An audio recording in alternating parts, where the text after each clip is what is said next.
Sumakay ang matandang mag-asawang parehong urbano na ang mga buhok. Sa pwesto nila tumatawa. ito. Sila'y Butang ina mo. sinaaling Belen at Kumain ka na. Modesto Kakainin ka sa vlog. nasa 60 anyos na Vlog yan. pagkakasangkila. Ano tawag dito? Ano tawag dyan? Ano tawag dito? Wala na kasing bakante at dito sa inyo maluwang lupa eh. Pwede naman sigurong pakikandong na lang si Bulilit na pogi. Ay, sige lang ho. Tumabi lang Hotdog ho yan kayo. ah. Jeffer, Hotdog. kandungin na lang kita, anak, ha? Lahat na lang kinuha mo Pumayag ah. namang Oh, magtakandong dali. si Jeffer. Vlog siya. Isda Hindi Ariana, sila gusto mo? nagkagipitan dahil pareho namang may kapayatan Mukbang? ng dalawang matandang One mag-asawa. challenge, mukbang. Habang maayos ng upo ang dalawang matanda, ay kapansin-pansin ang kakaibang pasimpleng pagsulyap ni Aling Belen kay Jeffer. Ang galing na ito tayo para sa may ano. Inubos si Kuya Kim yung tubig. Ano mo nga yan? Lagyan mo nga, sabi mo. Pwede ba ako magtanong? Kumain ka ng kumain, nakatapat sa'yo yung camera. Ano ho yun? Pupulsa ni tita. Pero Galingan mo. una pala, Ipopost ko yan sa ako si Belen. At ito naman ang asawa kong si Modesto. Ah, ako naman po si Karina. Jeffer naman po ang pangalan nitong anak ko. Saan kayo sa Bicol po? Sarap ba? Gusto mo sa usawan niyang? Sa usawan ako. Nakikipiesta po kami sa Mang kaibigan Tomas. kong taga Camarines Norte. Ito-total Tuloy namin doon yan na rin ah. po kami Total ng magbabakasyon. 1,000. Eh, kayo po? Dito, Kami naman eh, 100. pag-apat na beses Dito, namin ito na 200. nagabiyahin pa Bicol. ano ka? Huwag kang maingay. Das yan, Itong 1000. asawa ko ay isang antinero. Ako naman ay malakas makiramdam ng negatibong enerhiya sa paligid. Pupuntahan Kain namin na rin doon ang kami isa naming pagkatapos. kamag-anak dahil Kakain parang saan? may nakaaswang daw sa banda sa kanila. Dadala namin sila ng Yung dinala epektibong niya mga kasi kamontra pang- at mga langis kanya na lang. Ginutong ka tabon niyang? at panlaban sa mga aswang Layas ka na kasi. inihanda ni Modesto. Masarap yan Eh, tao. hindi ba Modesto? Pang ano? Pang Oo, ano? Ika. Ganun nga. Dumadami na naman ang mga gumagalang aswang. Kala sa ko dalawa yung Bicol eh. in-order mo. Hindi mo ba alam yun, Iha? Siguro eh, Oo, ngayon. ngayon pa lang kayo makakapunta ng Bicol. Okay, mag-save ka na nagawa natin. Lalo na may negatibong enerhiya akong nararamdaman dito sa anak mo. Medyo nalaki roon ang mga mata ni Karina. Talagang napalingon siya sa direksyon ni Aling Belen. Talaga ho? May nararamdaman kayo sa anak ko? Ano hong negatibong enerhiya? Hindi ko pa sigurado kung ano. Pero parang nakargaan siya ng hindi ko matukoy kung kamandag ng ano. Ayan. Basta, hindi maganda ang kutob ko rito kay Jeffer. Kamandag? Nang ahas po ba? Sisingit lang ako ha. Gusto ko lang ipaalam sa iyo, Iha, na hindi lang ahas ang may kamandag. Ako bilang isang antigero pamilyar sa kamandag ng ilang mga elemento sa paligid. Kabilang na rin dito ang kamandag ng ilang mga aswang. Ibig niyo po bang sabihin, kamandag ng elemento o aswang ang meron sa anak ko? Ganun ba, Iha? Huwag ka kasing kanin sa Yun inyo lang. niya. Ano, Mahirap eh, tukuyin kung makakain ka na. anong elemento o uri ng aswang. Sabay na tayo. Pero makukontra natin ang kamandag sa pamamagitan ng iba't ibang langis o halo-halo mga halamang herbal ng mahusay na albularyo. Tama. At siya nga pala, ako mismo, Iha, ay bali isa ring albularya. Kaya lang ay kulang pa ako sa sapat na ensayo. Pero kahit papaano ay may ilan na akong natuklasang mabibisang pangontra laban sa iba't ibang kamandag. Matanong ko lang ho kayo, paano po nakargahan ng kamandag ang anak ko? Stupid! Kanyang alinman sa elemento o aswang ang may kagagawa. Posibleng nakagalaw ang anak mo ng bagay na nagsisilbing medium na mga elemento. Kung aswang naman, pwedeng napahiran siya ng laway o kaya nakakain ng pagkaing bigay ng isang aswang na nilagyan ng kamandag. Nababahala at malalim na napaisip si Karina. Pilit niyang inaalala kung paano posibleng nakargahan si Jeffer ng sinasabi ng dalawang matanda na kamandag. Ganun po pala. Diyos ko, ano kayang medium ang nagalaw ng anak ko? Tsaka imposible naman pong aswang ang naglagay sa kanya ng kamandag. May aswang po ba sa Maynila? Meron na rin, Iha. Namadayo rin ang ilan sa Maynila at nambibiktima sa kakaibang paraan. Tuso ang mga aswang, Iha. Lahat ng paraan ay sinusubukan nila. Tulad niyang sa anak mo. Hindi mo na mamalayan nakargahan na pala. Parang marka na rin yan. Markado na nila ang anak mo. Hala, paano pong markado? Ibig sabihin po ba'y posibleng bigla na lang nilang atakihin ang anak ko kapag nakahanap sila ng tiyempo? Malungkot at sabay na tumango ang dalawang matanda bilang tugon sa tanong na yun ni Karina. Iha. Ganun nga. Kaya kailangan mong mahigpit na bantayan ng anak mo. Kailangan mabigyan siya ng proteksyon ng isang pangontra o pantaboy ng aswang o kahit ng elemento. Sandali. Sarap kasi Modesto, masarap talaga siya. may dala ka naman sigurong pasobra riyan na pangontra na pantaboy na rin.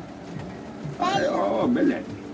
May pasobra talaga akong dinala para ko kung may espesyal na sitwasyong tulad nga nito. Ay, nako, Karina, iha. Maswerte ka at kami ang nakatabi ninyo. Kung hindi, paano na lang kaya ito si Jeffrey? Kaya nga. Sa kauna pa lang kanina naramdaman ko na talaga ang kamandag sa batang ito. Sakto namang dito sa pwesto niyo ang maluwag pa. 1 to 10. Itinaon talaga ng Diyos. 1 to 10. Ay, salamat po sa Diyos. Katunayan po ay katatapos lang po naming magdasal ng anak ko kanina para sa kaligtasan namin ang sumakay kayo. Mukhang kayo po talaga ang sugo sa amin ng Diyos. Salamat po talaga. Ikinuwento na rin ni Karina ang tungkol sa kanyang madalas na mapanginipan. Isinama na rin niya ang tungkol sa minsang pagpapakonsulta sa isang paranormal expert at ang proteksyong kwintas na binigay nito kay Jeffrey. Yun nga po sinira po pala tinapon ng anak ko ang kwintas na yun na may palawit pong binilot na telang itim. Sabi Kaya mo ngayon po ay guys, wala baka siyang may gusto proteksyon. kayong ipamukbang sa akin. Ay nako, kung elemento ang naglagay na kamandag sa anak mo, Willing ako. may magagawa naman ng isang paranormal expert. Mga elemento at panaginip ay sakop naman nila. Sikit na si Pero Rihanna. pagdating sa mga aswang, walang sapat na kakayahan ng isang paranormal expert laban sa kanila. Sasabihin ko ta. Isang antingero na sinamahan na rin ng tulong ng albularyo ang kailangan. Guys, baka gusto niyo. Sa puntong ito'y iniabot na ni Mang Modesto kay Karina ang isang botelyang may lamang langis na hinalungkat pa nito sa dalambag na puno ng kung ano-ano. Ito iha, ito ang kailangan ng anak mo. Mangontrang langis siya na pantaboy na rin pareho ng kahit na anong klase ng elemento at aswang. Pinagtulungan namin ihanda yan itong asawa ko. Naku, salamat po ng marami ng Hindi mo pa Modesto. naubos yung pagkain Alam mo. mo wala po akong Kailangan dalang maubos mo extra yan. perang pambayad dito Ayos lang po ba na wala akong maiabot? Wala pa akong susunod. Ay, hayaan Ang sexy mo na naman iha. kasi, kumain. Libre Oh. lang naman yan. Siya nga, hayaan mo na iha. Rihanna, gusto ko Hindi rin naman talaga kami nagpapabayad. Sa susunod ang kakainin mo, puro gulay Ay ang makatulong at hindi ang kumita ng Marunong ka pera. ba kumain ng gulay? Para sa aming mag-asawa, ang tunay na serbisyo sa mga tao ay hindi natatapatan ng pera. Sa palaya. Naku, salamat po talaga ng marami, Aling Belen. Sana ang mga politiko rin ay katulad mo ng pananaw. Yung kapakanan talaga ng mamamayan ang iniisip at hindi naman pagpapataba ng kanilang mga bulsa. So guys, Ay nako, gulay. Gusto huwag niyo mo ba nang isingit ang politika sa usapan natin. Ayaw kong sumakit ang ulo ko sa talamak na korupsyon sa bansa natin. Yang kaligtasan ninyo ng anak mo ang tutukan Uy, mo. kumain ka na. Saka, Kuya. teka nga pala, saang lugar nga ulit kayo makikipiesta? Sinabi naman ni Karina ang Sexy eksaktong kasi barangay kumain. ng kaibigan niyang si Lilia. Ba, Nagkwento rin siya ng kaunti tungkol dito at kung paano niya ito nakilala. Ang Lilia na yon ang nag-imbita sa inyo. Pero sigurado ka bang kilala mo siya, iha? Hindi Oo po. naman, matagal ko na rin po siyang nakasama at naging kaibigan nung nasa Maynila pa siya. Pero simula po nang mag-leave siya sa pinagtatrabahuhan namin, hindi na po siya bumalik. Nag-asawa na po kasi. Kaya medyo matagal na rin po kaming hindi Ikaw mga nagkikita. ate ko, sumasayaw pa. Baka Hindi naman sa sinisiraan ko ang kaibigan mo, Tapos Iha. yung isa dyan, Saka, patingin-tingin hindi ko lang. nilalahat ang mga taga-Bicol dahil taga-Bicol din naman ang ilan naming kamag-anak. Kung gusto nyo, Ang sa akin lang para lang alam niyo, Maalo yan. mag-iingat kayo sa pakikisalamuhan ninyo kapag nandun na kayo sa Bicol. Baka hindi nyo alam may lahing aswang na pala ang nakakasalamuhan ninyo. subscriber. Mahirap na kapag may And then heart. nakaka-encuentro kayong kahit isa. Yang bigay ko sa inyong langis, Iha. Ako. Yan ang magsasabi sa inyo kapag aswang ang nakasalamuhan ninyo. Kukulong naman yan kapag may napalapit sa inyo na aswang. Tanong mo kung sinong Pero sa gabi lang yan tumatalab. Tanong mo kung Sa sinong umaga ay makapanood hindi. nito. Tanong mo kung sino may Kaya, birthday sa wag inyo. na wag niyong iwawala yan, Iha. Lalo na't may karga ng kamandag ng aswang ang iyong anak. Kung sino may Malakas birthday ang sa kutob inyo. kung Comment sinusundan down kayo. below. Posibleng nakasakay lang din dito sa bus. And O kaya happy birthday. nagabag lang Happy mismo sa birthday sa pupuntahan ninyo. kanila. Yung mga Hala, may birthday. katakot naman ho. Yung may Pero wala naman hong sinasabi sa akin si Lilia na may gumagalang aswang sa lugar nila. Tsaka parang napaka-imposible naman hong aswang mismo ang kaibigan ko. Kung aswang ho siya, sana noon pa niya ako biniktima nung nasa Maynila pa kami. mabait Magkatabi nga ho kami palagi noon kung matulog eh. Yung Hindi kabait. natin masasabi, Iha. Nakapagbait. Pag-alinlanganan mo pa rin ang pagkatao ng kaibigan mo. Kayo. Iba-iba ang katusuhan ng mga aswang. At posible ring may iba-iba silang ritual. Kaya mag-iingat ka pa rin sa kaibigan mo kapag nandun na kayo. Ha? Tandaan mo, buhay mo at ng anak mo o kaligtasan ninyo ang nakasalalay rito. Hindi pwedeng basta magpakamukante ka na lang dahil lang sa kaibigan mo ang isang tao. Malalim yung pinag-isipan ni Karina. Pero kahit anong gawin niyang isip ay hindi niya masasabing baka aswang nga si Lilia. Tinatanggihan ng kutob niya ang ideyang ganun na ang kaibigan. Isa pa'y inaanak ni Lilia si Jeffer. Kaya napaka-imposibleng gawan sila nito na masama. Sa punto rin ito ay biglang sumingit si Jeffer sa usapan na kanina pa tahimik lang na nakikinig sa tatlo. Yung anak niyo sa Ma, pag-aaral. wag na po kaya tayo pumunta kina Tita Lilia. Umuwi na lang po tayo pabalik. Parang Akin pa yan, nakakatakot ah. naman po pala sa kanila. Akin yan ah. And Bago sumagot si Karina, ay tumanaw muna siya sa bintana ng bus at tiningnan kung nasa na sila. ito yung isang... Naku, malapit na tayong makarating anak. Nakakahiya sa tita mo kung hindi tayo pupunta ron. Tsaka huwag kang matakot sa usapan namin anak. Malabong aswang ang tita mo. Heto't binigyan nila tayo ng pangontra at pantaboy na langis laban sa mga aswang. Isa pa hindi rin tayo pababayaan doon ng tita ninang mo. Kung gano'n tutuloy pa rin pala kayo. Kung sa bagay, mahirap din bumaba pa para mag-abang ng sasakyan pabalik. Hapon na rin. Delikado kapag naabutan kayo ng takip silim sa daan. Basta, kapag nandun na kayo, ay maging mapagmasid kayo.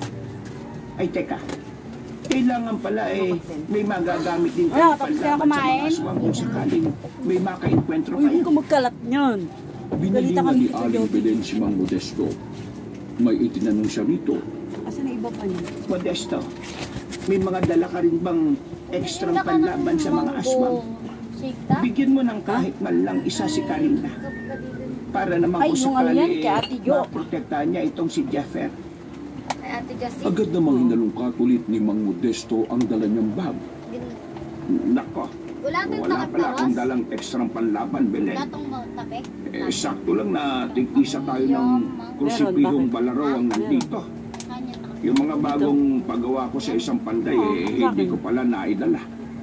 Krusipihong balaraw? Ano po yun? Yung gagawin natin dyan sa shake mo yan. Masimpleng ipinasilip ni Mang Modesto kay Karina ang tinutukoy nito. Hindi dito yun mailabas ng tuluyan dahil baka may ibang nakakita at pag-isipan sila ng kung ano. Napatango-tango naman si Karina nang makita niyang yung pala ay isang patalim na gawa sa pila at hugis krus ang hawakan.